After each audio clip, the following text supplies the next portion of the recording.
Le message du poulet. Un jour, un serpent a mordu un poulet. Le poison s'est rapidement propagé dans son corps, le brûlant de l'intérieur. Le poulet, désorienté et souffrant, est retourné au poulailler pour se réfugier. Mais à sa grande surprise, les autres poules ont décidé de le chasser, craignant d'être infectées à leur tour par le poison. Blessé, le poulet est parti, boitant et pleurant. Mais ses larmes n'étaient pas causées par la douleur de la morsure, mais par l'abandon et le rejet de ceux qu'il considérait comme sa famille, ceux en qui il avait le plus confiance. Seul, fiévreux et avec une jambe blessée, il s'est éloigné du poulailler, exposé à la froideur de la nuit. Chaque pas qu'il faisait laissait couler une larme sur son visage. Les poules restées dans le poulailler l'observaient s'éloigner jusqu'à ce qu'il disparaisse à l'horizon. Certaines murmuraient « Laisse-le partir, il mourra loin d'ici ». Quand le poulet a disparu de leur vue, tous étaient convaincus qu'il ne survivrait pas. Quelques-uns regardaient même le ciel, attendant de voir des corbeaux survoler sa dépouille. Le temps passa.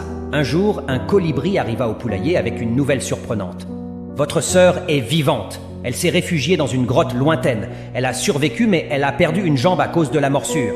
Elle lutte pour trouver de quoi se nourrir et a besoin de votre aide. » Un silence gênant envahit le poulailler. Puis, les excuses commencèrent. « Je ne peux pas y aller. Je dois pondre des œufs. Moi non plus, je dois chercher du maïs. Et moi, je dois m'occuper de mes poussins. » L'un après l'autre, chacun trouva une raison pour ne pas partir. Le colibri, déçu, repartit seul vers la grotte, sans aucun soutien. Le temps continua de s'écouler. Un jour, le colibri revint avec des nouvelles encore plus sombres. « Votre sœur est morte. Elle est partie seule, sans personne pour l'aider, ni pour l'enterrer. » Cette fois, un poids écrasant tomba sur tous ceux du poulailler. Un sentiment de regret profond les envahit. Certains arrêtèrent de pondre.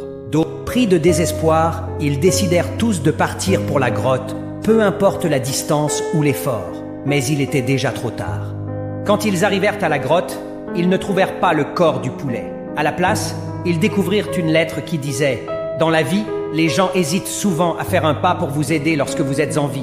Mais ils parcourent des kilomètres pour vous enterrer une fois que vous êtes mort. Et la plupart des larmes versées aux funérailles ne coulent pas de douleur, mais de regret et de remords.